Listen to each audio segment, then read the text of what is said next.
议员林冠伟表示，但持有眼眶甲下西两座焚化炉，其中下西里的回馈金一人一档有12000外块，但眼眶焚化炉的所在地往行里却只有1500块，周边龙潭4里则只有300，根本是差天差地。特别焚化炉一车20档，厂商处理费随着物资波动，对1500块到5000块起了3倍，不过回馈金却无对咧提高。议员不满无符合公平比例原则，对此市长嘛答应透过协商来争取民众权利。阿和公司要涨就涨，它已经涨了3倍呢。那个20年前，2007年是1公吨1500，那现在是1公吨5000呢。那时候合约他们也涨啊，为什么我们回馈金不涨？我们回馈金应该要照比例原则来看，应该要涨3倍才对啊。他们涨了3倍嘛，我们也要发900啊。应该是安尼较公平啦，我也感觉啊我们不管是永康区的里长，或者是新化区的里长，在附近永康焚化炉附近那周围。邻近的里有回馈金的，非常多里长在反映这个问题，不公平啊！他们进场的垃圾进场的价格收的价格越来越多，但给民众的回馈、给市政府的回馈都不变，这个是有超额利润在这边啊。但是因为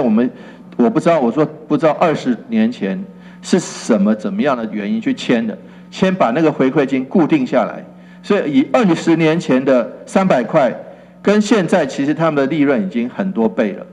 这不成比例。因此呢，我们会透过协商来跟厂商，希望说他多提供一些，这是正办，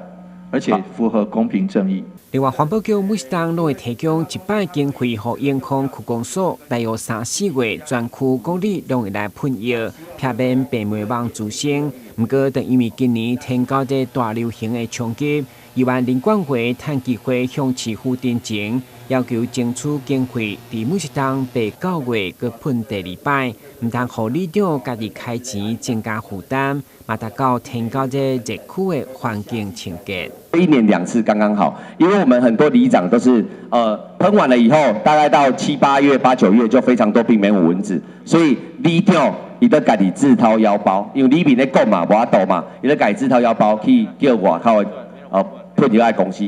去里头喷一届，喷一届有可能一里互伊包嘛，一里有可能2万啊1万，伊就家己开。足侪里长拢安尼呢，因为第一。人里面的反应啊，第二里长嘛希望讲，即摆网糖属实就较济啊，因为夏天会比较多嘛，所以他在8、9月的时候，他会自费再喷一次啊。我觉得让里长也蛮辛苦的啦，那自费让里长自费，或者是用他们的自己的额度去花这一笔预算，我觉得不太合理啦。东区、中西区、北区、南区、安南区、永康区、包括安平这几区人口数比较多的啦，比较密集的。对啦，所以说我们针对这个部分，是不是要在喷药的时候，第一个是喷1次改为喷2次，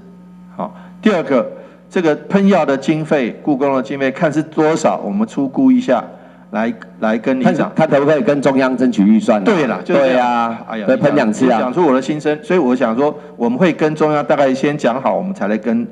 里长来做。会中环保局嘛回应，因为喷药的种类甲浓度等标准，拢需要甲中央疾病管制署讨论，卖尽速争取公费补助，希望明年开始1档2摆。今日新闻，阮是林英光采访报道。